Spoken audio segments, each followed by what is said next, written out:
I cannot believe how much this is Barbie and can relate to before you even knew that was going to happen. It's insane so to me. wild. It blows my mind. And you're in the Barbie pink. Yes. I love it. I was inspired.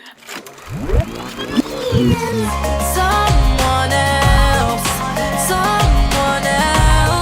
Hey friends, it's your girl Emily Curl. We're here at our iHeartRadio headquarters in New York, and we are hanging out with artist Anna, who is joining us today. Can we give it up for Anna in our studio? This is only your third time in New York, right? Yes, it is. Welcome back. How does it feel to be here, to be at iHeart? So amazing. I love the city. I love iHeart. It was my first time at this office, actually. Really? It's crazy. I walk through like the hallway where it changes the radio. Oh yeah, and it's like it's different colors, different. Oh, it's the best. That was so cool. But this is our first time meeting, and it's always so fun when we get to explore new artists and discover your music. So for our audience watching, give us a little background. Tell us who Anna is. Well, my name is Anna. Half Japanese, half Armenian, and I was born and raised in LA. For my whole life, basically, I've been going back and forth from LA and Japan. It's like Tokyo specifically. But yeah, I've been doing modeling and acting for my whole life, basically since I was 6. And then I just started my singing career last year, literally 1 year ago. So you didn't grow up singing, like music was not always in the cards? Music was always in the cards. I've always been such a music lover, but I've never really thought about pursuing music. But then I was really inspired by this project of J-pop. Have you heard of J-pop? Of course. Yes, of course. So yeah, I was like, I want to do this because it's never really been explored in the US or anywhere in the world really other than Japan. So I was really inspired and I was having a lot of fun with it. So I was like, I'm gonna do this. Did you realize you could sing a long time ago? Or you were like, who was the first person that encouraged you to do music? Actually, Michael, which is my producer. And yeah, he really like trained me through it in the studio. And Louis Bell, who is also my producer, encouraged me. And I was having a lot of fun with it. And I realized that I had a passion for it. Spending so much time in LA and then also in Japan, how did that influence your music and your sound? Definitely, I have a lot of inspiration from the Japanese sound, which is very different from the American sound. Well, every culture has its like unique sound, right? But Japanese is very soft, but it has like more of an emotional feel to it. So I wanted to incorporate that in my music for English and Japanese because my song's bilingual, it's both English and I love Japanese. that, by the way. Thank That was a you. surprise. I was not expecting it, but it was so fun. It was cool to see. Thank you. So yeah, I incorporated like the fun, like poppy sound from like the United States and then like the emotional part of it from Japan. So it's kind of like a fusion of both. Yeah. All right, Anna, let's dive into your music video, Someone Else, that's out right now. The video is amazing and we picked out a few of our favorite frames. So we're gonna do our frame by frame. We're gonna go behind the scenes of how you created it, a little bit of your style. So anything that you wanna share, any moments, any like BTS action, we are here for it. So let's jump into our first frame. Are you ready? I'm ready. Okay, perfect. Our first frame that we have here. So obviously we are setting the scene. We always like to have this one at the very top. Tell me a bit about the creative direction. How do you decide on what you wanted to do for the song? Well, the whole song is inspired by, you know, finding your worth and basically saying that I don't really need anybody to like approve me or like validate me. I can do it for myself, you know? Yes. So basically it's kind of looking back on like the history of my life. And it's not just about love. It's more like a whole message for everything. Like you can move on from something and find something better always. Yeah. So was this like, were you playing with imagination in this song or was this coming from a personal experience? Both, basically. It comes from my experiences in like modeling and my career too. Even friendship too. Yeah. Yeah, I've definitely experienced that. Well, let's jump to our next frame because we get a little bit more personal here. I wanted to ask you about this because we obviously see these Polaroids on the screen and we see a date on there. Is this a significant date for you? This is not actually. Oh, it's not. It's like, what happened? What happened September 23rd, 2022? You know, I was like, even when I looked at it, it was already set up. So I was like, I wonder what September 23rd is, but it's honestly just a random date, to be honest. It's so funny. Now, are these your Polaroids or were these also just there on set? Oh no, those are me in the photos. We went to like a beach and then we took a couple photos and yeah, we had like a full date day. Yeah. And where did you shoot this at?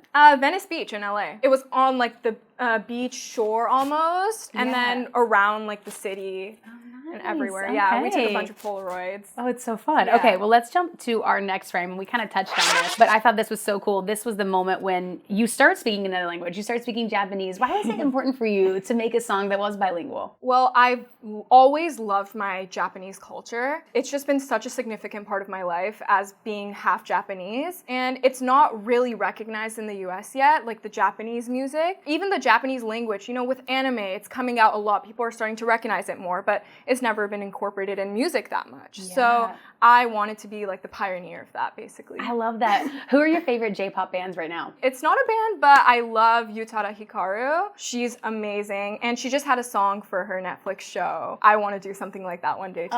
Oh, yeah. we got the aspirations down. I love it. Okay, so let's jump to our next frame. Now, this was my favorite scene, I think, in the whole thing, because you walk through this Narnia closet, right? Where we Yes. see this whole new rebirth. We start with the mannequins. Tell me the creative inspiration behind it and what this meant for you. It's basically, there's light coming out of the closet, right? And it's just a regular closet, but I open it and I see that it's like an endless hole, a black hole basically. And I basically saying that it's kind of like an opening for a new opportunity. And I'm just exploring my options a bit. Ooh, and then we also have the different mannequins. What did that Yes. symbolize for you? Exactly that. Just looking at how many options I have of endless possibilities. Yeah. And then we see our next option. It's giving a lot of Kinergy that we have here in this Yes, next frame, yes. which is so funny because you shot this before all the Barbie I phenomenon. know. We shot this in February, I'm pretty sure. We didn't know that the Barbie movie was coming out anytime soon. There was no ads, no nothing. And then when I first saw that the Barbie movie was coming out, I was like, are you serious? You're like, we are ahead of the did curve. we predict this? It was so crazy. By the way, the kid is actually so perfect. I could not get I over it. know. He really did such a good job. I know. It took like 2 hours of body spray painting and all kinds of special effects. His movements were perfect. So I spot know. on. It's He so funny. nailed it. Of course, we have him being an actor in this video. What was it like for you acting in this? I loved the whole experience. I've always been an actress. I've always loved the acting thing. And it was so cool for me to be able to use that skill in a music video. I also dance. I've been dancing since I was like 3 years old. I started as a ballerina, and now I do jazz and hip hop and basically every genre. That actually brings us to it. Let's jump to our Yeah. next. We get a little taste of you as a Yes, ballerina, and I was yes. actually curious if this was just a hidden skill that you had or this is just for the set, but you're a full dancer. I am a full-on ballerina, yes, and I'm on point there too. I was really excited because I was like, I never really get to take videos of me on point, so I was like, Wow. Yeah, so how many takes did this one take? you know what? It honestly took like 2 or 3. You're like done. Yeah, Easy enough. I was like, this is my favorite part, honestly. This is one of my favorite scenes. So dance has been a big part of your life. How do you think dance sure. has shaped you into who you are now? I mean, dance is very much about rhythm, you know, finding the beat, the hidden parts of the song. It's basically based on music, right? So I've definitely experienced a lot of like that inspiration from dance, like movements and that emotion you can get across with it. Being a dancer at heart, Yeah. when you start creating music, what comes first? Like the movements with the dance or like what you're creating, or is it all kind of synergy together? It's kind of all together, but definitely when I was recording in the studio, I realized that my body was like automatically moving. Like you when can I tell was, you're like, this one's singing. good because I'm up and at 'em. Yeah, I could feel myself just like moving, like dance, like I can see myself like dancing to the beat or like the song. Yeah. And I definitely felt it all like kind of fused together. Well, we love the dancing in the video. We also love all of the looks. So let's jump back to this moment. This was my favorite, the motorcycle moment. Talk to me about the looks and the styling of the video. Yes, this one was very like fantasy world, you know, Ken and Barbie. And I did a bunch of different shots, just like as Barbie and Ken in different looks. And this was one of them, the biker scene. And I'm basically testing out my options here. Yeah. And the biker Ken was one of my options. I cannot believe how much this is Barbie and Ken related before you even knew that was going to happen. It's like, insane it's so to me. wild. It blows my mind. And It you're was in the meant to Barbie be. pink. Yes.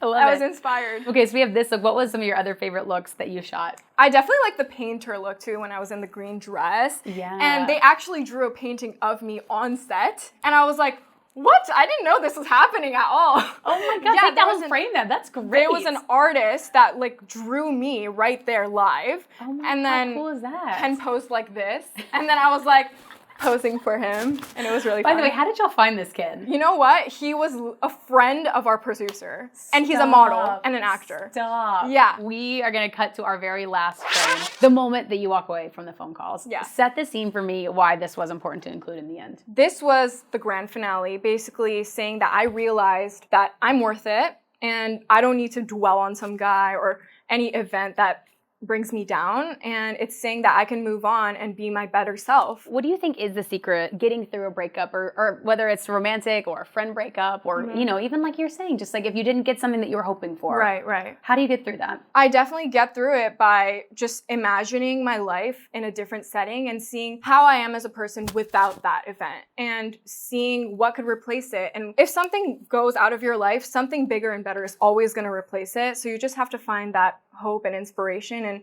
just believe in yourself to do what you love. And be open to the opportunities, which it sounds like you are. Exactly. And that's how I got this whole thing in the first place happening. Yeah, that's so exciting. Well, we're so excited for you, Anna. Before we let you go, you're talking about big, you know, dreaming bigger. What's next for you? What are you excited for this next year? I definitely want to be able to explore my sound more, write more music in Japanese, in English, and I just want to be open to new possibilities and just take any chance that I can get.